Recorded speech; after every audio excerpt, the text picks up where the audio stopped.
Olá, um bom dia para você que sintoniza a tela da TV Primavera, seja no canal analógico 12 ou 12.1 no digital, canais em aberto.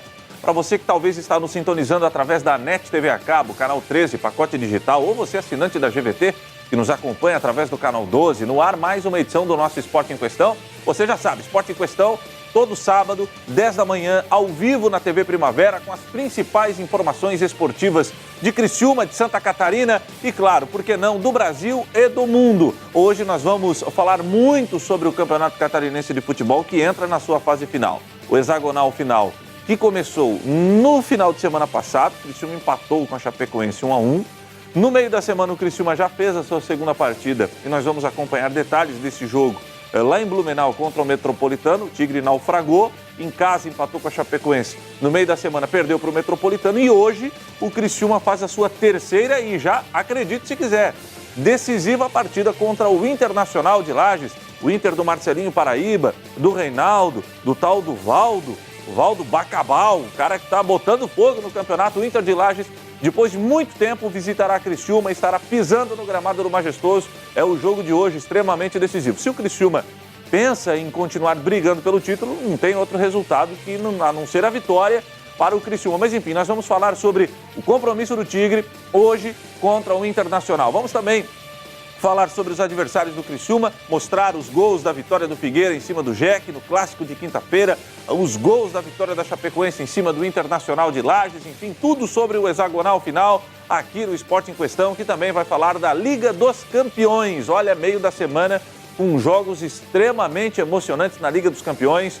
O Real Madrid levou um susto em casa, perdeu para o Schalke 04 por 3-4, mas mesmo assim conseguiu a classificação, fruto da vitória da primeira partida jogada fora de casa. Vamos também mostrar detalhes da emocionante partida envolvendo o Chelsea, e o Paris Saint-Germain. Que jogo, hein? E que momento do Thiago Silva de vilão a protagonista, a herói, o cara que marcou um pênalti bobo, acabou fazendo o gol da classificação do Paris Saint-Germain, que é o meu time lá na França, rapaz. Eu me lembro que quando o Raí foi jogar no Paris Saint-Germain, foi uma loucura total. O Paris Saint-Germain que depois repatriou, contratou, né, o Ronaldinho Gaúcho durante meados ali do início dos anos 2000, depois levou o Lucas do São Paulo e agora com dois brasileiros no time também, além do Lucas, né, que é o Thiago Silva e o Davi Luiz, brasileiros que eu digo que se destacam na equipe lá de Paris. Vamos falar da Liga dos Campeões, vamos falar de Libertadores da América e finalmente começou a temporada da Fórmula 1. Para quem curte Fórmula 1, já tivemos aí o primeiro treino classificatório, primeira formação do grid de largada para a temporada 2015. Eu já vou adiantar, a temporada 2015 vai começar pelo menos como terminou a temporada de 2014, com o Hamilton na frente e o Massa na cola das Mercedes. Tudo isso e muito mais a partir de agora no Esporte em Questão, que está no ar aqui na TV Primavera. Seja muito bem-vindo!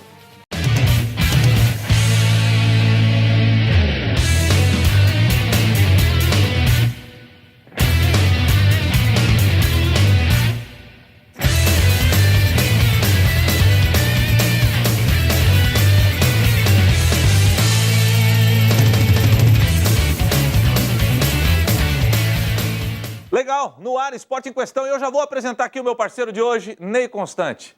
Meu amigo, tive o prazer de dividir com o Ney algumas jornadas esportivas na minha passagem no futebol em dobro da Rádio Som Maior e também da Rádio Ilha Negra. Ney, obrigado por ter atendido aí, Ney Constante, parceiraço, atendido aí ao nosso pedido e ter vindo até a sede da TV Primavera participar do nosso Esporte em Questão de hoje. Bom dia. Bom dia, é sempre um prazer estar contigo, Bebel, pessoal da TV Primavera e... veio de uniforme mesmo. Claro, né? você quer o uniforme do Esporte em Questão. Bota a câmera aberta aqui pra nós. Foi combinado. Câmera aberta, olha lá. Calça jeans e camisa. Isso aqui é rosa choque? Até o sapato Até combinado. o sapato. É o uniforme. Hoje, como se diria na antiga TV Eldorado, que você já trabalhou, naqueles tempos o pessoal ia falar, onde é que é o baile hoje? Aquelas bandas de baile, Onde é que é o baile? Onde é que é o balai que vocês compraram essa roupa aí? Legal, grande Ney Constante. Bom, obrigado pelo convite. Obrigado, meu chapa. Vamos lá começar, vamos trabalhar? Vamos à luta. Campeonato Catarinense, primeiro, gols da Chapecoense em cima do Internacional de Lages. Esse jogo abriu a fase classificatória, a segunda rodada do hexagonal final. Chapecoense recebeu o Internacional de Lages e meteu 2-0, Ney, aí a gente tá vendo os gols. gols do Ananias e do Roger. Aí o primeiro gol do Ananias. É o time a ser batido no campeonato, a Chapecoense, Ney? É o time a ser batido, embora eu acho que o Joinville vai crescer bastante agora nessa reta final do campeonato, né? Tem o Figueirense aí, que também é uma grande equipe, mas eu acho que a briga do campeonato vai ficar entre essas duas equipes aí. Aliás, entre a Chapecoense, né, que é o time a ser batido mesmo, e o Joinville chegando aí com boas chances. Olha, impressionante a qualidade dos jogadores da Chapecoense. A gente está vendo aí o segundo gol, né? Num lançamento do Ananias. Bom, primeiro, começou numa jogada irregular. O Ananias dominou a bola com a mão. Tudo bem. Ele fez um lançamento e olha a matada de bola do Roger. Me lembra muito quando eu jogava lá no Escola Básica Marechal Rondon. Eu tenho que vir, eu vi isso no sábado pela manhã. Hã? Que golaço, hein, cara? Que timaço esse da Chapecoense, hein? Que golaço. Mas o Ananias fazia 5 jogos que não fazia gol, né? É, mas ele já tem 6 agora no campeonato. 6 gols já no campeonato. É um bom jogador. É um jogador que esteve, inclusive, nas pretensões do Criciúma um ano atrás aí. Não deu certo. Eu acho que para te falar a verdade, eu acho que o Campeonato Catarinense, para os times, principalmente hoje, os 5 times que estão na disputa do Campeonato Brasileiro e Copa do Brasil, eu acho que ele tem que servir mais como laboratório, mais como uma possibilidade de arrumar o time para aí sim, nas competições maiores, que são as competições nacionais. Eu acho que eu tenho falado muito isso, nesse projeto do Criciúma de aproveitar essa garotada. Eu acho que é a hora de aproveitar essa garotada é no Campeonato Catarinense. São os campeonatos regionais que tem que servir para isso como laboratório para as competições, objetivos maiores que são os campeonatos nacionais. Agora, eu achei interessante, voltando a falar um pouquinho da Chapecoense, porque a característica da Chapecoense qual era? Sempre foi descobrir jogadores desconhecidos, ilustres desconhecidos, que depois ganhariam nome no cenário nacional. O Raimundo Queiroz, quando chegou a Criciúma, ele disse que não ia montar um time de famosos, mas que aquele time iria se tornar famoso. E a Chapecoense sempre foi mestre, né, campeã do mundo em fazer isso. Esse ano a Chapecoense mudou. A Chapecoense contratou jogadores conhecidos e muita gente disse, inclusive eu, né? Olha, a Chapecoense saiu da característica dela, vai ter dificuldade de administrar o vestiário com Ananias, com Roger, com Apodi, com o Richarlison. A Chapecoense não tem essa característica e a Chapecoense se mostra muito habilidosa nesse tipo de situação também. Bebel, foram contratações pontuais, né? Você pode ver, não existe quantidade, existe qualidade, né? É inegável que Richarlison, o próprio Ananias, que fez um bom papel na Portuguesa dos Esportes, o Apodi, que todo mundo, aqui pelo menos no Sul, sempre se falou muito do Apodi, que é um lateral bastante ofensivo, né? E fez grandes trabalhos no Vitória, principalmente. Então, a Chapecoense fez esse tipo de contratações. Tem um meio de campo muito forte, né? E aí contratou esse menino do Bahia aí, William Barbio. William Barbio, né? É um jogador extremamente importante naquela função que ele faz aí pelo lado direito do campo. Então, o Ed Carlos. Exato. Então, bom volante. São jogadores, são contratações pontuais. Isso faz diferença, né? Não são contratações por contratar, não contratou por contratar. A Chapecoense não saiu no mercado a esmo, né? Não, ela foi. Precisamos de um volante bom. Traz aí o William Barbie. Exatamente. O William, ele não é um volante, ele sempre foi, né? Um meia de ligação e um jogador que faz muito bem uma função pelo lado direito do campo. Ele ocupa muito bem esse espaço ali do campo. Sempre foi assim no Bahia, né? E está sendo agora na Chapecoense. É um jogador importante, né? Então, a Chapecoense fez contratações pontuais e está ajustando o time para o Campeonato Brasileiro. Eu acho que isso é correto. Ela não foi ao mercado buscar 5, 6 jogadores assim a esmo. Não, como você falou. Então ela contratou pontualmente. Agora, Ney. Isso faz diferença, Bebel. Em 2011, o Criciúma trouxe um centroavante chamado, não quero aqui, mas eu preciso fazer essa alusão. Trouxe o Zé Carlos, que começou patinando, em 2012 ele estourou. Ou seja, foi o último grande centroavante que nós, o 9 matador, o artilheiro. Né? Não vou nem citar o Clodoaldo, que o Clodoaldo não chegou nem perto do Zé Carlos, até porque ficou muito menos tempo aqui. Agora a Chapecoense me vai para o mercado e me acha um cara chamado Roger, e o cara sai fazendo... Como é que os caras acham esses jogadores, bicho? E a Chapecoense tem lá o seu atacante... Que é o Bruno Rangel. Que é o Bruno Rangel, quer dizer, e trouxe esse Roger, é um bom jogador, é um matador, né? Ele define muito bem as jogadas, vê esse gol que ele fez agora aí, é jogador de área. Mas é assim, Bebel, é visão do mercado, precisa ter isso também. Precisa conhecer o mercado, precisa estar envolvido com o mercado para se trazer esse tipo de jogador para o clube. Legal, parabéns à Chapecoense. Vamos agora para o jogo envolvendo... Calma que o Criciúma é por último. Figueirense e Joinville, o clássico da rodada. O Joinville, que foi o único time que venceu na estreia do hexagonal final, foi até Florianópolis e acabou sucumbindo diante do time do Argel. E esse gol aí que a gente está vendo saiu só aos 30 minutos do segundo tempo, ou seja, um clássico bem disputado, né, Ney? Foi um grande jogo, né, de duas equipes que vão brigar pelo título, sem dúvida nenhuma. Eu acho que aí, eu não me canso de dizer também que tem 3 equipes para 2 vagas na final do campeonato. E 2 são essa aí e a Chapecoense. Figueirense um pouquinho atrás.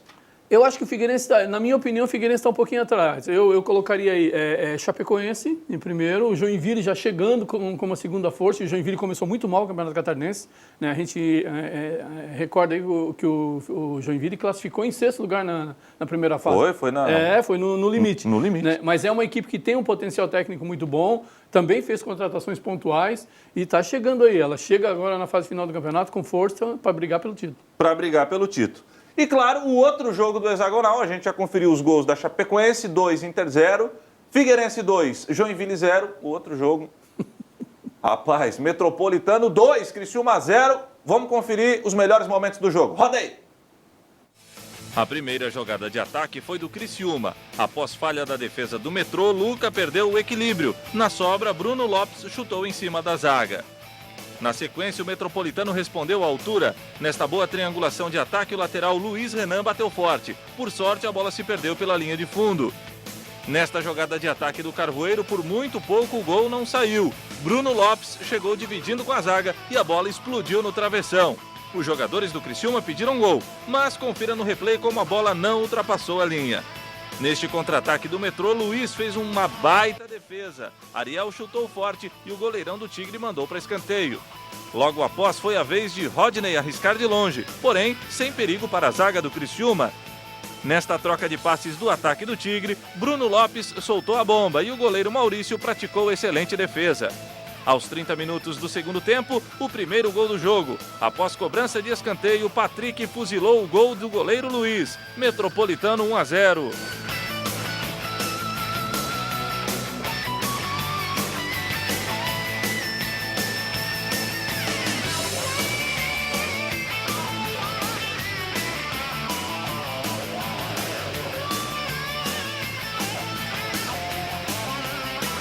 Quatro minutos mais tarde, foi a vez de Thiago Silva mandar para as redes e ficou nisso. Metropolitano 2, Criciúma 0.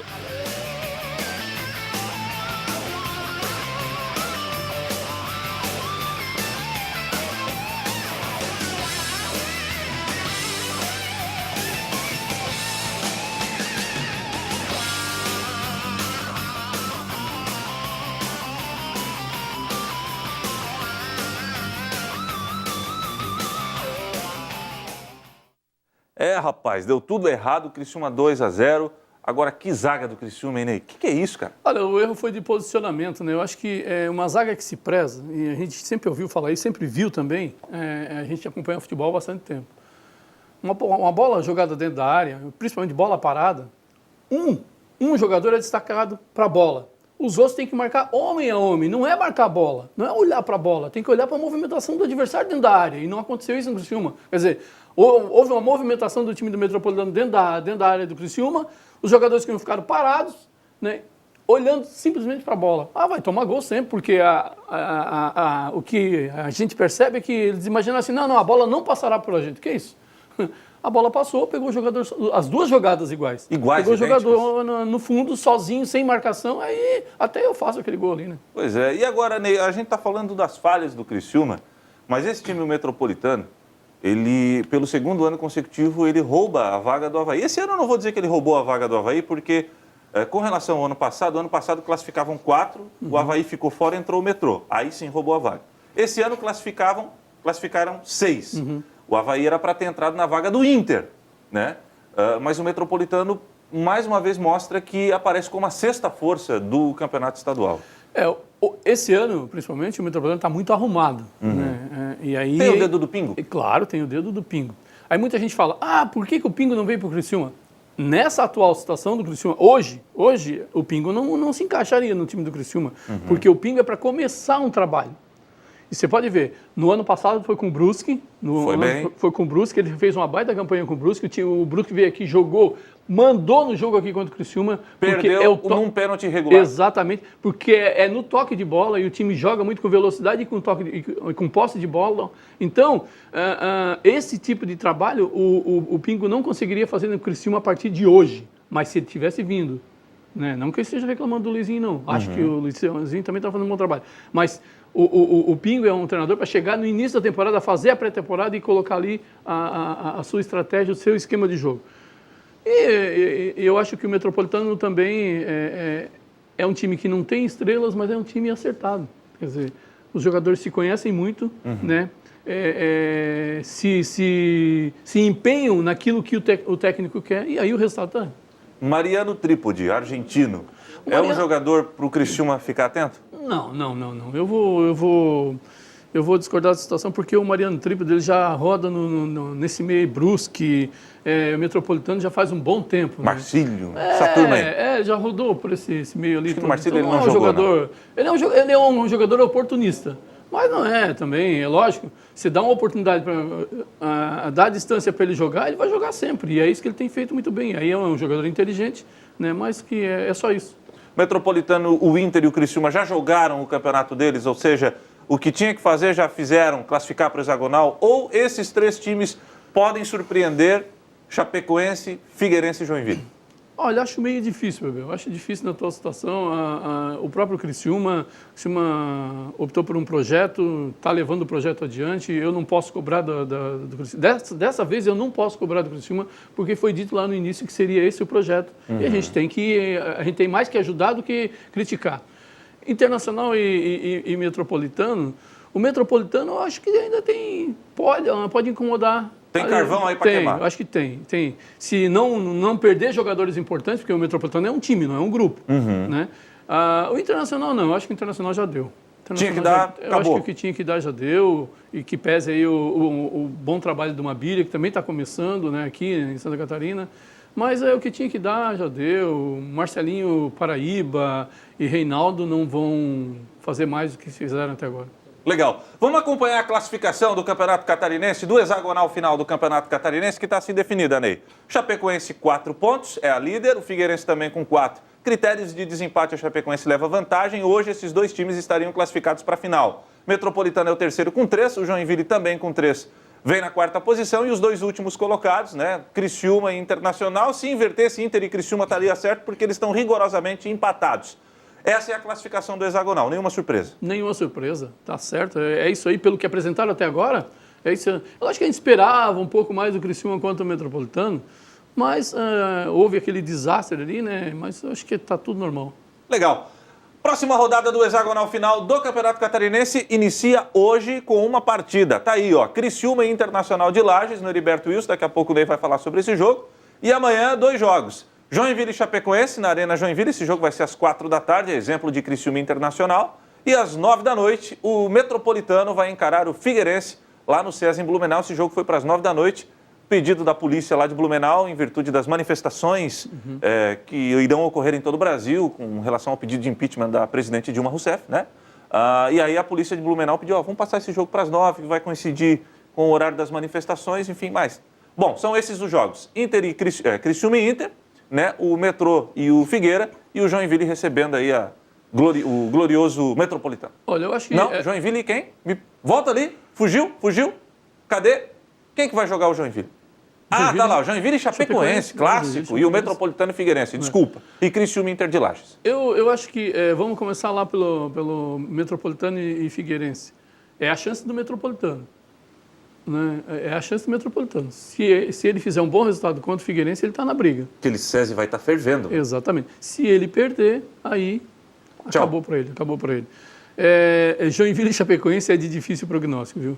Porque, embora eu acredite que o Joinville tenha forças para brigar, vai pegar uma parada dura que a Chapecoense, que é o melhor time do campeonato. Mas a Chapecoense ama esse tipo de jogo. Exatamente, né? Joga por isso, né? Joga dessa forma, né? Que é a pressão contrária e tal. Agora, e o jogo daqui? O Criciúma vai ter que jogar muita bola, muito mais do que jogou contra o Metropolitano, para superar o Internacional, que, na minha opinião, dos 6 aí é o mais fraco. Legal. Mas daqui a pouco a gente fala mais sobre esse jogo, até porque ontem a Morgana Salvador esteve presente lá no estádio Heriberto Wilson e acabou conversando com o técnico Luizinho Vieira, que preparou a equipe para o confronto de logo mais às 16h contra o glorioso Internacional, o Leão Baio de Lages. Vamos conferir a reportagem da Morgana Salvador. A necessidade de vitória só aumenta, já que para manter o Tigre nas primeiras colocações é necessário ter uma sequência de bons resultados. A gente precisa vencer o jogo, procurar se impor na partida, né? Não começamos do jeito que nos planejamos e a necessidade nos diz de correr muito atrás da vitória e a gente vai trabalhar para poder se colocar perto da zona de classificação e para isso a gente tem que vencer a partida para chegar nessa meta. O confronto deste domingo é diante do Inter de Lages. O comandante tricolor pretende colocar na prática todo o treino realizado. O Mabília faz um excelente trabalho no Inter e claro que se coloca numa condição diferente, né? Até de repente até de estratégia, porque o Inter faz uma boa competição. Agora a gente tem que se impor nesse jogo, procurar jogar um futebol mais agressivo para a gente poder buscar a vitória, procurar melhorar a nossa forma, principalmente em relação a resultados e trabalhar muito. O futebol é trabalho, é repetição de tudo da mecânica que você treinou e colocar em prática amanhã, porque aí a gente tem boas chances de vencer o jogo. Com as pressões no mundo do futebol, ganhar não basta. É necessário lutar pela vitória. Dentro do vestiário, nas conversas com o meu grupo, eu sempre sou muito, muito forte, muito taxativo, porque sei como é que funciona muito bem o futebol e de que forma que você ganha o jogo, de que forma que você perde o jogo e de que forma que você vence uma competição. Porque ganhar, sinceramente, eu detesto ganhar. Porque se a gente jogar amanhã aqui e o Inter fizer um gol contra, eu vou ganhar o jogo. Agora eu quero conquistar o jogo, quero vencer o jogo, quero procurar ter as triangulações, a mecânica de jogo que a gente treinou e alguns gols saíram em cima disso. Então é totalmente diferente essa palavra ganhar e vencer, né? E tudo que envolve o futebol faz parte. Eu tenho que assimilar, escutar, entender, mas a minha cabeça sabe de que forma que a gente tem que fazer e não tenha dúvida que com muito trabalho a gente consegue chegar a essa meta. Já sobre a união do grupo, que foi colocada em dúvida, ele garante. Eu acho que quando tem um revés, sempre se levanta muitas especulações, né, em cima de um resultado negativo.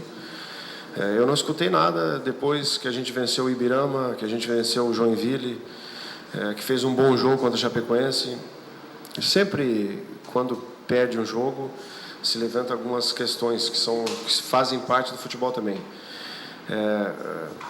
Agora, quando a gente perdeu o jogo para o Metropolitano aqui, em casa, todos os atletas do banco foram em direção a quem estava dentro do campo para todos saírem juntos. Então isso mostra união, mostra comprometimento dos atletas em prol de ter um Criciúma mais forte. Existe muito trabalho em cima disso, da parte emocional também, que a gente possa ter uma equipe unida. Então eu acho que a gente está num caminho que possa nos dar uma condição melhor ainda, né? E é trabalhar nessa linha para ter uma equipe mais forte também. A mão, seu Luizinho Vieira, uma equipe mais forte. Luizinho que foi extremamente criticado, Ney, no jogo contra o Metropolitano. As substituições, saindo o Barreto do time e também a saída do Luca. O pau pegou em cima do Luizinho. Ele, inclusive, estava um pouco abatido nessa entrevista coletiva que foi concedida ontem, na sala de imprensa Clésio Búrigo. O que você acha? O que o Luizinho tem na manga para encarar o Internacional hoje? Olha, eu acho que em relação ao jogo do Metropolitano, o único erro que ele cometeu foi tirar o Barreto do time, né? O Barreto não estava fazendo um grande jogo, mas é um volante de marcação, né? Ele deixou o time mais vulnerável com a saída do Barreto, né? A saída do Luca, né, já era esperada porque o Luca está voltando de lesão, cansou mesmo, tinha Quase que sair. 20 dias, né? Tem que sair, né? Então eu não diria que ele errou todo. O erro que ele cometeu foi a saída do Barreto. Tá? Ele abriu o time e aí, né? Mas Ele não perdeu por essas substituições, na minha opinião. Ele perdeu por erro de posicionamento da sua zaga. E não por jogadas de meio de campo ou coisa parecida. Em relação ao que ele pode fazer hoje para o jogo contra o Internacional... Aliás, só a vitória interessa, né? Exatamente. Para as aspirações do Criciúma de chegar lá entre os dois, que eu acho difícil, só a vitória interessa. Eu acho que ele tem que continuar o trabalho dele, ele tem que não se preocupar tanto assim com as críticas que estão sendo feitas, na minha opinião. O projeto é esse aí, ele tem que tocar o projeto adiante. E o que vier agora nesse hexagonal, na minha opinião, o que vier nesse hexagonal agora é lucro. Se o Criciúma conseguir chegar lá, porque o principal objetivo, na minha opinião, do Criciúma era estar no hexagonal, no Campeonato Catarinense. Por tudo que foi feito lá, por tudo que foi projetado. Lógico que nenhum time entra na competição abdicando do título. Ainda mais o Criciúma, Exatamente, ainda mais o Criciúma. Mas o que tem que se entender é que aqui o Luizinho sempre seria cobrado. Qualquer treinador que estiver no comando do Criciúma, ele vai ser muito cobrado. Independente do time que ele tem na mão, ele vai ser muito cobrado. E o Luizinho é da casa. A cobrança é 3 vezes maior por ser da casa. Infelizmente, é assim. Jogadores da casa são muito cobrados e a comissão técnica da casa também é cobrada. Mas sejamos sinceros, não é só aqui, né? Não é só aqui. Eu acho que todo o da casa sempre cobra. O Adílio foi campeão no Flamengo, Adílio, né? O Adílio foi técnico campeão brasileiro no... Não, o Andrade. O Andrade, perdão. Foi campeão e o Flamengo mandou embora, cara. Ídolo do clube. Ídolo do clube. Mas isso acontece, Bebel. Mas eu acho que essa mentalidade tem que mudar. Porque você tem que valorizar o que você tem na casa. Senão, como é que você vai fazer jogador? Se o Criciúma não tivesse apostado, né, feito essa aposta no Campeonato Catarinense, como é que ele ia poder um dia saber, não, o fulano não serve, esse fulano não serve? Não é assim. Esse ou aquele jogador que não serve. Talvez não saia nenhum jogador desse projeto agora, para o futuro. Eu acho que vai sair, mas talvez nem saia. Agora, eu acho que a posição do Criciúma foi acertada em fazer esse projeto para o Campeonato Catarinense. E o nosso adversário, o Inter, que tem o Reinaldo, experiente jogador, Flamengo, Botafogo, São Paulo, futebol europeu, voltou, jogou ano passado pelo Metrô, esse ano internacional, é um jogador em fim de carreira, mas é um jogador que inspira cuidados. E o tal do Marcelinho Paraíba, com 40 anos, fazendo gol a dar com rodo, Campeonato Catarinense, mas está fazendo gol. E o tal do Valdo Bacabal, o terror do catarinense. Olha, o Internacional joga muito em função desses dois jogadores, do Marcelinho Paraíba e do Reinaldo. E também, a gente não pode esquecer aqui do Mabilha. Já jogou aqui? Já jogou aqui. Foi um grande jogador. O Mabilha foi um grande jogador. Foi bastante útil para o Criciúma, inclusive. Foi. E é um cara... O Mabilha é um cara que é persistente. Ele é um cara agregador, entendeu? Então, ele deve ter tirado, sei lá, alguma coisa da cartola em relação ao Marcelinho Paraíba, porque ele fez grandes jogos no Campeonato Catarinense, fez gols, mas ele está no limite dele também. Não pensa que o Marcelinho Paraíba, se for colocado no Criciúma, no Figueirense, no Chapecoense, não vai render muito mais do que ele rendeu no Internacional. Aliás, dizem as más línguas que o Figueirense tem um contrato de 2 anos com o Marcelinho. Um pré-contrato já assinado com ele, né? Mas eu acho que ele não vai fazer muito mais do que ele tem feito no Catarinense se ele for colocado no meio de outras feras. Porque é muito mais fácil para um jogador, claro, um jogador experiente, um jogador de bom nível técnico, como são ele, o Ronaldo e o Reinaldo, eles fazerem a diferença no meio de jogadores desconhecidos, jogadores que estão querendo aparecer para o cenário. Então fica mais fácil para eles, porque todo mundo joga praticamente em função deles. Né? Em um outro clube como o Figueirense, Joinville ou o Criciúma, isso não vai acontecer, como não aconteceu com o Paulo Baier, como não aconteceu com os grandes jogadores, e o Kleber Santana está rasgando aí para poder se sobressair. Legal. Acho que a gente esqueceu da turma lá do desespero. Quadrangular da morte? Nada. Vamos acompanhar a rodada do quadrangular do rebaixamento, quadrangular da morte do Campeonato Catarinense. Hoje tem um jogo, Guarani e Avaí, lá no Renato Silveira, lá em Palhoça. E amanhã, o outro jogo, Atlético de Ibirama e Marcílio Dias. Esse jogo vai ser em Ibirama. Que zica do Avaí, hein, seu Ney Constante? O Avaí está colhendo o que plantou, né? Errou, agora tem que remar contra a maré. E é uma maré bastante pesada para ele remar.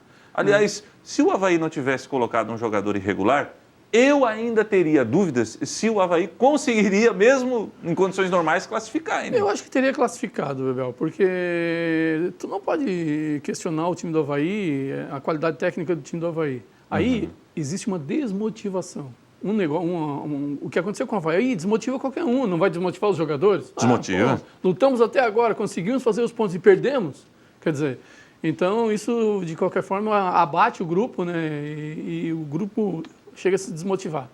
Então o Avaí, na minha opinião, teria classificado sim e estaria incomodando. Aí sim, também era o time que poderia crescer. Exatamente. Os outros atletas, Marcílio Dias, Atlético de Ibirama e o Guarani são só coadjuvantes mesmo. Tá bom. Vamos acompanhar a classificação do quadrangular da morte, quadrangular de rebaixamento? Lembrando que deste quadrangular saem os 2 rebaixados para a Série B do ano que vem. Avaí é o líder, 3 pontos. O Marcílio é o segundo com 3. O Avaí leva vantagem no saldo de gols. Guarani de Palhoça e Atlético de Ibirama, 3º e 4º respectivamente. Os 2 estariam rebaixados. Deve ficar isso? Deve ficar. Dificilmente vai mudar isso aí. Eu acho que tanto o Marcílio Dias, tanto o Ibirama quanto o Guarani, não vejo forças nessas equipes para brigar contra o Avaí e o Marcílio Dias. O Marcílio Dias é uma equipe bastante experiente, né? Então não vai deixar... São 3 pontos de diferença, né? É difícil de reverter. Até porque a gente sabe que a qualidade desses 2 times, né? O Guarani e o Atlético de Ibirama, aliás, dizem que o tal do Vitinho, o Raimundo Queiroz está assanhadinho para contratar o Vitinho, até rimou, que é o atacante do Guarani. Muita gente fala, mas a gente já contratou o Acerola. Né? Ai, não me fala do Acerola, rapaz. Acerola fez 300 gols no Guarani, veio para cá, não deu um chute. Não fez um gol aqui, eu acho. Não adianta. Alexandre Acerola. Que foi? Tu já me deixou de mau humor, né? Vou lembrar do Acerola aqui, rapaz. Para terminar aqui o nosso primeiro bloco, futebol catarinense, vamos falar de categorias amadoras. O Criciúma fez uma importante modificação no seu sistema amador, no sistema amador do clube, categorias de base. Ou seja, nomes importantes da história do clube foram resgatados para cuidar da garotada do Tigre. Acompanhe. E não é apenas o departamento de futebol do Tigre que passa por modificações. A base do Clube Carvoeiro, conhecida em todo o Brasil por revelar talentos, também passa por mudanças. Ontem, a diretoria tricolor confirmou o retorno de 2 grandes nomes da história do Tigre, que agora trabalharão juntos na base criciumense. O treinador do Sub-17 é uma pessoa que tem o maior respeito do torcedor, da imprensa, é um espírito vencedor e dispensa maiores apresentações. O técnico Gonzaga Milioli e o coordenador das categorias de base, a partir de hoje aqui no Criciúma Esporte Clube, também conhecido pelo torcedor e também é conhecido e respeitado pela imprensa, Emerson Almeida. E essas mudanças são importantes aí para o prosseguimento do projeto e do planejamento do presidente Antenor Angeloni. Emerson Almeida dispensa apresentações. Jogador revelado pela base do clube, teve sucesso na carreira como jogador profissional. O autor do gol do tricampeonato catarinense em 91, agora será o homem forte das categorias de base do Tigre. Foi tudo rápido, né? Tinha que dar resposta meio rápida também. Aconteceu ao natural e é uma satisfação poder voltar ao clube que eu iniciei. E mais ainda junto com o Gonzaga, né? O Gonzaga, na verdade, nós começamos junto. Ele foi lá me buscar na época, em 89. E é coisa do destino. Coincidentemente, a gente está aqui de volta, e é o mais ainda, para iniciar um novo desafio, claro que com outras estruturas, com outras condições de antigamente, estamos à disposição para dar o melhor para o Criciúma. Já esse rosto, não é nem um pouco estranho para o torcedor do Criciúma. Luiz Gonzaga Milioli, por muito tempo, trabalhou nas categorias de base do Tigre e ajudou a revelar muitos atletas, dentre eles o próprio Emerson Almeida. Agora Gonzaga, que já foi inclusive técnico do time profissional, será o treinador do time Sub-17 tricolor. O Criciúma, até onde eu sei, esse ano a categoria Sub-17 é que vai participar de mais competições. Até porque as taças estão mudando aí, estão sendo alteradas as idades. O Sub-17 me parece que vai participar da BH, então acho que é importante a categoria onde eu vejo que é o melhor momento do atleta, a transição do 17 para o 20, posteriormente para os profissionais. Eu confesso a vocês que eu fiquei impressionado com a estrutura do clube, com as instalações, e com o que a direção pensa, né, em termos principalmente de futebol, de aproximação de base com o profissional, e o Criciúma querendo se tornar realmente um clube de futebol. Eu preciso contar uma história de Luiz Gonzaga Miglioli, esse senhor que acabou de dar uma entrevista aí para a nossa equipe de reportagem. Em 1989, o meu pai, que deve estar vendo o programa, um beijo para ele, se solta aí, nós morávamos em Chapecó. O papai era representante comercial, ele vendia produtos, cerâmica, né? Piso, azulejo da Secrisa. E nós morávamos em Chapecó. O pai representava a Secrisa naquela região. E aí o Criciúma foi jogar em Chapecó, só que deu uma zebra lá. E o Criciúma demitiu seu técnico e trouxe o técnico do time júnior. Na época era time de juniores, né? E quem era esse cara? Luiz Gonzaga Miglioli. Quando eu fiquei sabendo, eu fiquei assim... Eu lembro, puxa vida, você era um cara lá que treina a escolinha do Criciúma, gurizote, né? E aí, primeira vez que eu vi o Gonzaga Miglioli, o Criciúma entrou no Estádio Regional Índio Condá, conversei com o Gonzaga sobre isso, e o Gonzaga lembrou bastante emocionado. O Criciúma entrou em campo no Estádio Regional, na época, Estádio Regional Índio Condá, com uma camisa igual do Penharol, mangas longas, aquelas listras na vertical, linda camisa. E o Criciúma socou a batata da Chapecoense, 4-0. O Gonzaga lembra desse jogo. Foi a primeira vez que eu vi o Gonzaga. E o Criciúma corrigiu, Ney, um erro histórico. Demissão do Gonzaga lá em 2010, 2011, sem motivo nenhum. O Criciúma corrigiu esse erro e repatriou o Gonzaga para trabalhar com a garotada do Sub-17. O que você achou? Criciúma, essa foi a maior jogada do Criciúma em 2015, na minha opinião. A mudança na base, a base do Criciúma, na minha opinião, foi o maior erro. Colocar aquele pessoal lá, um pessoal que não tinha nada a ver com futebol e foi metido lá na base. Eu acho que o resgate, a volta do Gonzaga é um resgate da tradição do Criciúma em termos de base. Né?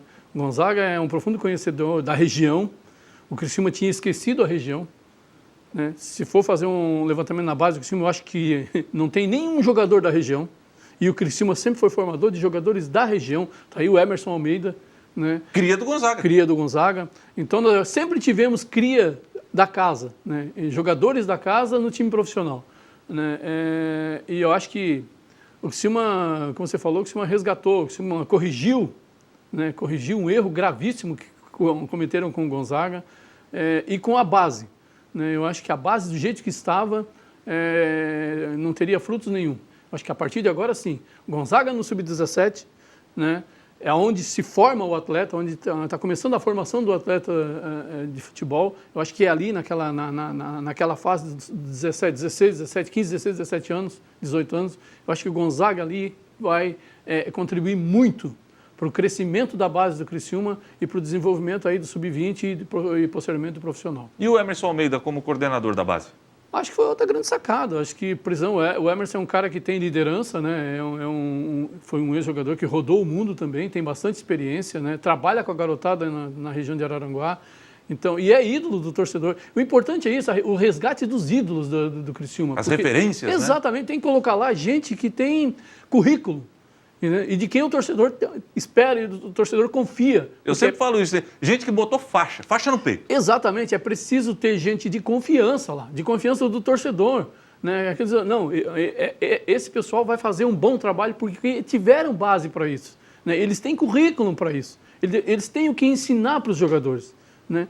Então, eu acho que é por aí. Eu acho que o Criciúma corrigiu um grave erro e que bom que foi corrigido a tempo, na minha opinião. Liga dos Campeões é o nosso assunto. No próximo bloco tem Real Madrid, tem Chelsea, tem Paris Saint-Germain. Daqui a pouquinho tudo sobre a Liga dos Campeões aqui no Esporte em Questão na TV Primavera. Não sai daí não, hein?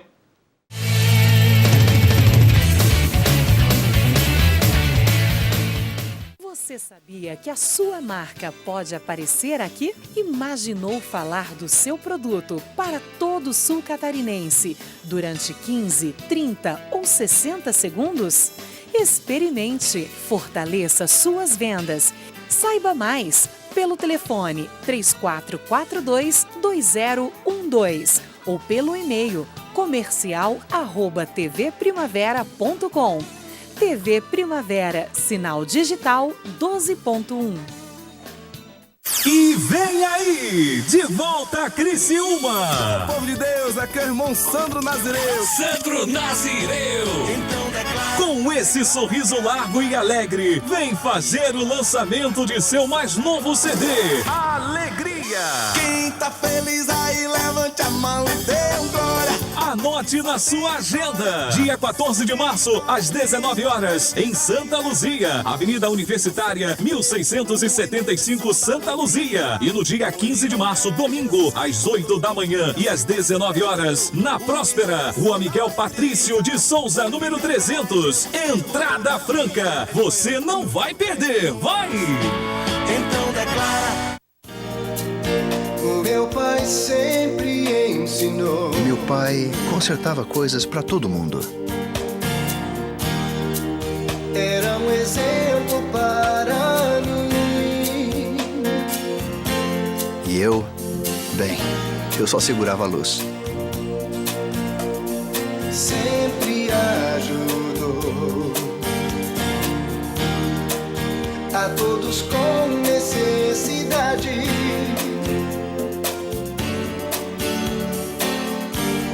Com o passar dos anos, consertamos coisas para os amigos e desconhecidos. Ele estava ensinando muito mais do que simplesmente consertar coisas.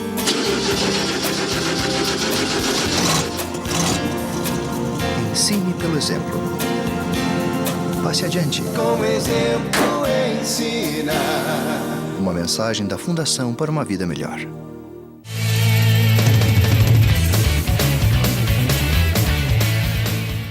Esporte em Questão de volta na tela da TV Primavera, nesta manhã de sábado, hoje 14 de março de 2015. Tempo bom em todo o sul do estado de Santa Catarina. Muito obrigado pela sua audiência, um bom dia para você. Agora a gente vai falar de Liga dos Campeões da Europa. E para começar, a gente começa com um jogaço de bola, Chelsea e Paris Saint-Germain. Paris Saint-Germain, esse jogo foi na Inglaterra. Aí o primeiro gol do Chelsea, Ney. 1-0 e parecia que o Chelsea ia se classificar, cara. Um erro que deu um passe ali, ó. Um erro do Diego Costa, né, que possibilitou um passe pro gol do Chelsea. Aí, 1-0 Chelsea, né? E o Chelsea que saiu na frente do Paris Saint-Germain no jogo, do jogo que foi realizado essa semana na Inglaterra. O nosso glorioso Davi Luiz chutou de... Foi um chute, né? Foi um chute. Chutou de cabeça. Vê como ele procura a bola, né? Ele vai de encontro à bola, ele não fica esperando a bola chegar nele. Ele foi de encontro à bola, um golaço. Golaço, né? Aí você vê... Não é só a zaga do Criciúma que falha, não. Gol... mas aí não. Aí é mais mérito do Davi do que propriamente erro da zaga. É verdade. Aí o pênalti do Thiago Silva botou... Que coisa do Thiago, hein? Um erro infantil do Thiago, né? Ele foi visível na bola, né? E aí... Já era a prorrogação aí, né, Ney? Aí já era a prorrogação. Aí o gol do Chelsea. 2-1. Até aí tava morta. Tava morta a cobra. A cobra. Só que o Thiago Silva se redimiu, cara, e fez esse gol de cabeça aí, empatando o jogo e classificando o Paris Saint-Germain. Né? E sem contar que no escanteio anterior, que originou esse escanteio aí, ele já tinha cabeceado e o goleiro fez uma defesa milagrosa, né? É verdade. Então, foi um grande jogo. O futebol brasileiro de qualidade está no Paris Saint-Germain também. A gente tem que, né? Tem lá Lucas, tem o Marquinhos, tem o Maxwell, que é o lateral esquerdo, tem os dois zagueiros, Davi Luiz e o Thiago Silva. É um bom time. E tem mais o Thiago... que é naturalizado italiano também, que é brasileiro. Thiago Mota? Thiago Mota, bom jogador. Então, quer dizer, é um time praticamente de brasileiros, né, também no Paris Saint-Germain, mas o Chelsea é um grande time também. O Paris Saint-Germain gosta de brasileiro, né? Sempre gostou. Levou o Raí, né? Ronaldinho, né? Sempre teve brasileiros, o Ricardo Gomes. O Ricardo Gomes, exatamente. Então, o Paris Saint-Germain sempre teve. Mudou a cúpula, o comando, mas não mudou a essência do time. Legal. Vamos acompanhar o próximo jogo aqui. Cadê? Real Madrid, Schalke 04. Que susto levou o Real Madrid, meu amigo. O Real saiu perdendo para o Schalke, aí 1-0. Esse jogo foi no Santiago Bernabéu, lá em Madrid. Também qualquer bola que chuta no Cacilhas, a bola está entrando. Que fase do Cacilhas. Esse daí foi um peru, porque bateu nele. Ó. Eles chutam nele, a bola entra. Peru também não, né? Não, peru falha, não, né? Foi um chute, né? Mas ele meteu para dentro. Aí o gol do... É verdade que tu é fã do Cristiano Ronaldo, né? Eu não sou fã do Cristiano Ronaldo, sou fã do ele bom não futebol. Tem caspa. Sou fã do bom futebol. E ele sem dúvida nenhuma, junto com o Messi, são os dois melhores do mundo na atualidade, né? Aí o segundo gol do Schalke 04, né? Mais uma vez... falha da zaga, né? E aí o Cacilhas deu rebote. Mais uma vez ele falhou. E aí foi uma falha do Cacilhas. Tu achou? Foi. O chute não foi tão forte assim, né? Não foi tão forte Ou assim. pelo menos para espalmar pro lado, o goleiro né? do nível dele, essa bola tem que ser defensável. Nesse chute a gente está acompanhando, ó. Aí, ó. Espalma pro lado, né? Exatamente. Espalma lá para fora, né? E aí o Real Madrid empatou de novo. Foi um jogão esse jogo, foi no meio da semana. Aliás, lá em Barcelona. Copa dos Campeões só vê jogo. Só jogaço. Tirando os 7-0 do Bayern de Munique contra o Shakhtar Donetsk lá. Aí o glorioso Cristiano Ronaldo empatando mais uma vez o jogo. Aliás, o Cristiano Ronaldo, ele se tornou aí, se não me falha a memória, o maior artilheiro do Real Madrid em Liga dos Campeões. Agora não sei, agora não vou inventar aqui também, mas ele acabou igualando um recorde ou quebrando um recorde. Só que daí o Real Madrid acabou virando o jogo, cara. Tava 2-2 nessa jogada aí pelo lado esquerdo. Olha que legal esse lance aí do Real. Aí, driblou. Nossa. Caixa. É um timaço, né? É um timaço. Ainda, na minha opinião, ainda é o melhor time do mundo, na minha opinião. Benzema, o francês. Tem o Bayern, né, que está vindo aí, chegando aí, mas eu ainda acho que o Real Madrid é o melhor time do mundo. Só que o Schalke 04 não estava afim de não vender tá barato, aí, né? Tá aí, ó. Olha esse gol, Ney. Gaveta. Puxou para a esquerda e deu um tapa. Sabe quem fazia gol assim? Kaká. A fase do Cacilhas, qualquer bola entra, cara. É um chama-gol hoje. Mas aí o mérito do atacante. Onde é que ele meteu essa bola? Atacante, E para fechar o jogo, para fechar essas imagens aí, esse nosso arquivo, tá aí o gol da vitória do Schalke 04. Porém, o Schalke 04 teve o gostinho de vencer o Real Madrid em Madrid, mas não levou. Perdeu a vaga, mas venceu lá no Santiago Bernabéu. Então, o primeiro jogo o Real Madrid havia ganho. Que não é fácil, né, de ganhar lá, né? Não é fácil. O primeiro jogo o Real Madrid havia ganho e mesmo com esse resultado aí, o Real Madrid avança para a próxima fase da Copa da Liga dos Campeões da Europa. Tem aqui também o Porto que venceu o Basel. Basel da Suíça. 4-0. Tem o primeiro gol do Porto aí, numa cobrança de falta. Olha lá. Golaço, hein? Nossa. Esse jogo foi em Portugal? Foi em Portugal. Foi em Portugal, né? 1-0 aí para o Porto na cobrança de falta. O Porto, o futebol português, né? Ele deu uma sumida, mas o Porto parece estar querendo resgatar. O último grande time do Porto foi quando contou com o Jardel ainda, né? Eu tenho acompanhado o futebol português, gosto muito do time do Benfica, né? Tem lá o Luizão, glorioso Luizão, zagueiro? É o capitão do Benfica. Júlio César é o goleiro do Benfica, né? Júlio César, que jogou pela seleção? Júlio César, goleiro da seleção brasileira. Mas o campeonato português, assim como o campeonato espanhol, são de 3 times, né? No português é o Porto, Benfica e o Sporting, né? E assim como é na Espanha, né? Barcelona, Real Madrid e Atlético de Madrid. Os outros são coadjuvantes. Bom, já que você falou no Barcelona, o Barcelona joga pela pela Liga dos Campeões, agora é dia 18, contra o Manchester City. O primeiro jogo foi lá na Inglaterra e o Barcelona venceu por 2-1. A Juventus, né, que bateu o Borussia Dortmund por 2-1 na Itália, vai jogar também no dia 18 contra o mesmo Borussia, só que esse jogo vai ser na Alemanha. Bayer Leverkusen venceu o Atlético de Madrid 1-0 no jogo da ida, no jogo da volta. Esse jogo vai ser em Madrid no dia 17. E o Arsenal, que perdeu em casa para o Mônaco, ou o Mônaco, como queiram, 1-3, agora vai até o Principado jogar contra o Mônaco no dia 17 de março. Desses times aqui, o Barcelona deve classificar. Eu acho uma incógnita Juventus e Borussia. Eu acho que o Borussia pode reverter essa situação jogando em casa. O Atlético de Madrid também pode reverter a situação. Perdeu o primeiro jogo 1-0, mas joga em casa. E o Mônaco, para mim, está classificado. Do futebol europeu hoje, eu fiquei triste de ver o campeonato italiano outro dia. Tá ruim, né? Um jogo do campeonato italiano é de dar dó o campeonato italiano hoje. O nível dos times... olha, eu vou te falar uma coisa. O campeonato catarinense não deixa nada a desejar o campeonato italiano. E a gente está falando do campeonato italiano. Grande italiano. O grande italiano, que a gente acordava nas manhãs de domingo para ver o campeonato italiano, eu me lembro muito bem disso, né? Para ver aqueles grandes times, aqueles grandes jogadores. Era a nata do futebol europeu, estava na Itália. Hoje o campeonato italiano estava no jogo do Cesena lá e outro lá, que eu cheguei a pensar que era um jogo da 4ª divisão. Tão ruim era? Nossa, então era muito ruim o jogo. Então eu acho que a dificuldade maior aí, a maior dificuldade vai ser exatamente da Juventus. A Juventus para segurar o Borussia, que também deu uma desmontada, né? Mas é o futebol alemão que está em evidência hoje. Né? Bom, e para fechar, eu não vou passar os gols do outro jogo da Liga dos Campeões, que o Bayern de Munique meteu 7-0 no Shakhtar Donetsk. Como é que diz? Donetsk. É isso, né? Isso. E aí não Da tem Ucrânia. tempo para passar aqui os gols do Bayern, mas que coisa, esses alemães não podem ver brasileiro em time que eles metem 7. E o Donetsk tem a maioria de jogadores brasileiros, né? E aí eu acho que os alemães olham, opa, brasileiro, dá para fazer 7. Que fase, né, cara? 7-0, que fase. Tá classificado, não tem nem como questionar a classificação do Bayern. O Bayern joga um grande futebol, tem jogadores maravilhosos tem no Bayern hoje.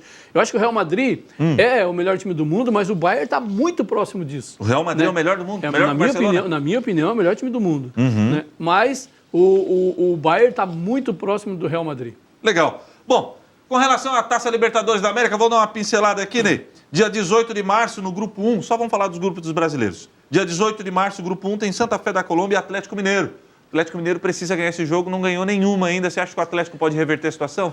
Olha, o Atlético gosta de desafios, né? Mas está numa situação muito difícil. Né? Vai ter que ganhar esse jogo e torcer por outros resultados e ir aí em busca. É muito difícil a situação. E vai jogar contra o Santa Fé lá na Colômbia, o Santa Fé que é o líder do grupo com 6 pontos. Quer dizer, e aí tem toda aquela história da altitude e tudo mais, e vai complicar bastante para o Atlético. Grupo 2, 17 de março, meio da semana, Danúbio da Argentina e Corinthians. Corinthians é o líder com 6 pontos, 2 jogos, 2 vitórias. Corinthians não vai ter dificuldade de vencer o Danúbio, na minha opinião. Eu penso ao contrário. É mesmo, é? Acho que será um jogo difícil para o Corinthians e, olha, eu acho que vai ser a primeira derrota do Corinthians na Libertadores. São Paulo e São Lourenço, esse jogo vai ser em São Paulo. São Paulo precisa ganhar para manter a regularidade e se manter ali entre os 2 primeiros que classificam para a próxima fase. São Paulo que vive uma crise institucional sem precedentes. É um jogo muito difícil para o São Paulo, mas se o São Paulo quer algo mais na Libertadores, tem que ganhar esse jogo. Pelo grupo 3, que é o grupo do Cruzeiro, a gente vai ter aí no dia 10 de março, ou melhor, tivemos, né, no dia 10 de março, o nosso glorioso... Perdão.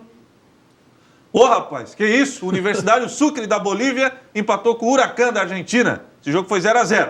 E o Mineiros de Guaiana, da Venezuela, vai jogar com o Cruzeiro agora dia 19.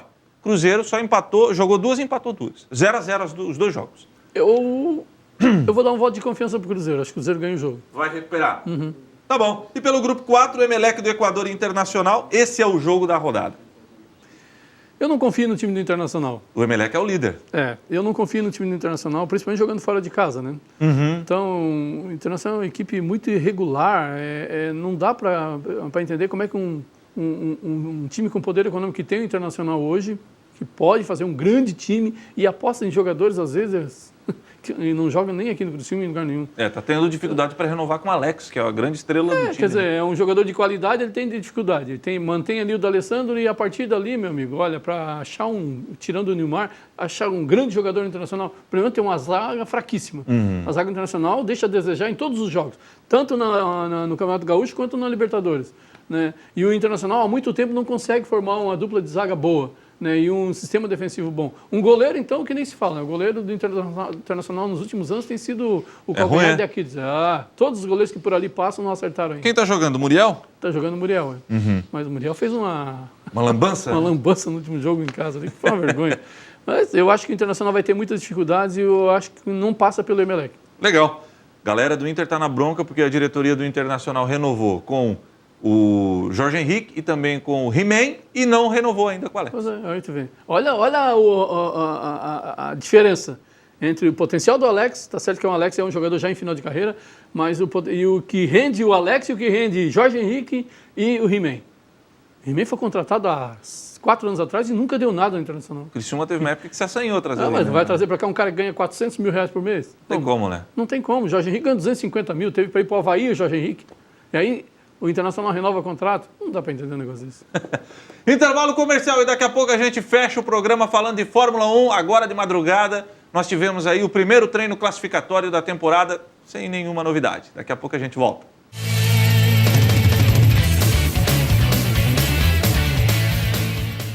Com as novidades da tecnologia para atendê-lo com muito mais rapidez e segurança. Não perca tempo! Acesse o nosso site e confira variedades e ofertas arrasadoras. Shopping do Povo, no seu lar, fazendo sempre o melhor para você. Você sabia que a sua marca pode aparecer aqui? Imaginou falar do seu produto para todo o sul catarinense durante 15, 30 ou 60 segundos? Experimente, fortaleça suas vendas. Saiba mais pelo telefone 3442-2012 ou pelo e-mail comercial@tvprimavera.com. TV Primavera, sinal digital 12.1. Amigo, nosso amigo Sandro Nazireu volta a Criciúma nesse domingo, dia 15, em 2 ocasiões, 8 horas da manhã e 7 horas da noite. Confira um trecho da alegria que foi a sua vinda da última vez.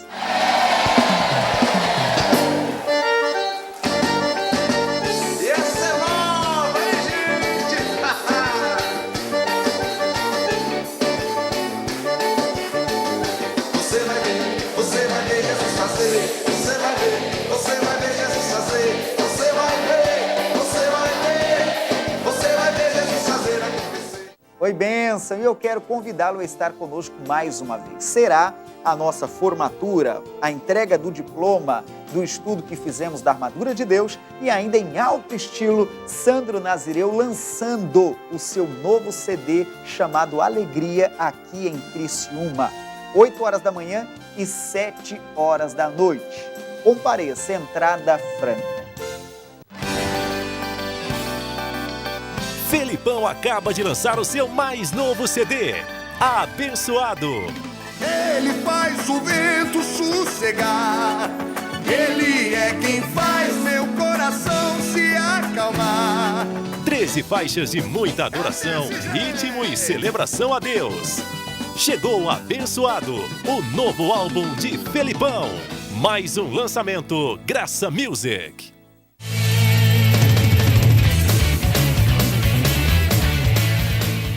De volta para fechar o Esporte em Questão de hoje. Nesta madrugada, nós tivemos na cidade de Melbourne, na Austrália, o primeiro treino classificatório. A primeira definição do grid de largada para a temporada 2015 da Fórmula 1. Eu já quero fazer aqui um protesto. No primeiro programa Esporte em Questão, o Adriano Ozelami... O Ozelami disse que os motores iriam voltar a ser os mosquitinhos. Voltou nada, é aquele cortador de grama ainda. Aquilo lá não dá para ver, né? Não, eles queriam fazer um amplificador do som do motor, né? Não deu certo. O som é característico da Fórmula 1. O som da Fórmula 1 é característico. Agora, vai ser difícil com esses motores, né? Os motores híbridos, né? E não sem a menor chance de voltar aquele som da Fórmula 1. Isso esquece. Pois é. Então, tem que conviver com esse tipo de som de Stock Car. Uma boa notícia para os brasileiros. Havia aí uma situação envolvendo o Felipe Nasr, da Sauber, que ele poderia ficar de fora. O piloto holandês, né? O Van der Gaart, ele acabou entrando na justiça e ganhou o direito de ser um dos pilotos da Sauber. A Sauber fez uma melecada. No final do ano passado, a Sauber assinou o contrato com o Van der Gaart dizendo o seguinte, olha, ele era piloto de testes. Olha, Van der Gaart, se o teu patrocinador injetar 34 milhões de reais, eles falaram em euros, mas estou falando em reais aqui, 34 milhões de reais na nossa equipe, nós vamos assinar um pré-contrato contigo que tu vai ser o piloto titular. Opa, beleza. Ele foi lá, falou com o Lojão Zé do Norte deles lá. Lembra do Lojão Zé do Norte aqui que patrocinava tudo? Lojão Zé do Norte vai patrocinar a Sauber. Só que daí chegou o Felipe Nasr e trouxe o Banco do Brasil. E a gente não vamos fazer média aqui. O Felipe Nasr comprou a vaga dele, essa é a verdade. Sim. Ele levou o Banco do Brasil, que pagou o dobro. E aí o que a Sauber fez? Rasgou o contrato do Van der Gaart e botou a vaga para o Felipe Nasr. Ou seja, deu uma confusão. E eu vou te dizer uma coisa. Não é justiça brasileira, meu amigo. A gente está falando de tribunal australiano e tribunal da Suíça. E o Van der Gaart ganhou nos 2 tribunais. Ou seja, o holandês tinha razão, rapaz. Tinha, mas ele tinha razão mesmo, que ele tinha um pré-contrato assinado. E aí, logicamente, cresceram o olho pelo valor que o Felipe Nasr levou, né? Aí, quer dizer, era praticamente o dobro do que tinha proposto o Van der Gaart. Então, a Sauber, logicamente, preferiu o Nasr nessa situação, mas esqueceu do contrato que já havia assinado anteriormente com o Van der Gaart. Então, na minha opinião, se fez justiça. Tá? A reclamação dele foi justa, ele tinha o pré-contrato. E a justiça fez o contrato ser respeitado. Lógico, a justiça nada mais fez do que fazer respeitar o contrato. Só que aconteceu um acordo, Ney. A Sauber informou essa madrugada, horário de Brasília, claro, e na tarde, o início da tarde lá na Austrália, de que resolveu a situação. A Sauber chamou o Van der Gaart e disse, Vander, Vamos fazer o seguinte, eu vou te pagar uma... Meu querido, eu vou te dar uma grana aqui, assinou um cheque, deu uma compensação financeira e o Vandergaard abriu mão do processo, vai tocar a vida dele como piloto, um bom piloto que é. Sim, sim. E o Felipe Nasser continua na Sauber. Esse acordo deve ter sido um salário mínimo, né? Deve ter sido... Eu acho que aquela diferença que o Banco do Brasil levou para lá, acho que teve que ir pro Vandergaard, teve cara. Que ir pro Vandergaard. Para não perder a situação, acho que a Sauber teve um grande prejuízo aí. Legal. Para fechar aqui, ó, Lewis Hamilton é o pole position, vai largar na pole. Nico Rosberg, ele é o segundo, vai largar fechando a primeira fila. E o Felipe Massa é o melhor brasileiro, ele vai largar em terceiro, ou seja, treinou muito bem o Felipe Massa hoje, vai largar na terceira posição. O quarto é o Sebastian Vettel da Ferrari e o Raikkonen da Ferrari vai largar em quinto. O Bottas, companheiro do Massa, ele vai largar na sexta posição. O Ricardo, o dono da casa, da Red Bull, vai ser o sétimo. O oitavo é o Carlos Sainz Jr., também da Renault. O nono, o Grosjean, da Lotus Mercedes. E o Pastor Maldonado é o 10º, fechando o top 10 da Lotus Mercedes. São os 10 primeiros colocados. Notícia boa, Ney. Massa na terceira posição. Começa o ano como terminou, né? A Fórmula 1 não mudou praticamente nada. Eu acho que é isso aí mesmo. Os dois carros da Mercedes são superiores. A Williams ainda não conseguiu, mesmo tendo o mesmo motor, né? A Williams ainda não conseguiu atingir o nível de desempenho dos motores preparados pela Mercedes. Então, eu acho que a Fórmula 1 acho que não vai mudar muito durante o ano, não. Vai ser isso aí. As Mercedes muito à frente. E o Massa beliscando. Dali para trás, a briga entre Williams, McLaren, Ferrari, por aí. Essa galera aí, né? Isso aí. A decepção, falando em McLaren, foi a McLaren que vai largar com seus carros nas duas últimas posições. Deu uma zebra no carro e eles não foram nem para o treino. Vão largar em último. Só que tem o seguinte, o Hamilton fez o tempo de 1:26.327. Mais de um segundo mais rápido que Felipe Massa, ou seja, a diferença é brutal. É brutal, então não houve um desenvolvimento do motor da Williams, né? Ou do próprio carro, talvez, né? Mas é assim, a Fórmula 1 sempre começa dessa forma, alguns problemas que são normais. A possibilidade de um crescimento da Williams, mas que é para tirar esse 1 segundo de diferença da Mercedes, é muito difícil na Fórmula 1. Ney, obrigado por ter vindo aqui à TV Primavera. Prazer enorme. Obrigado mesmo. Pelo convite. Valeu. Grande Ney Constante, parceiraço de hoje. E com o Ney e com a Fórmula 1, nós finalizamos o Esporte em Questão de hoje. Obrigado pela sua audiência. Tá chegando aí o Pastor Sodré Afran e o Movimento Jovem. Eu volto ao meio-dia com o Boletim Primavera. Valeu, galera. Um abraço. Até mais. Tchau.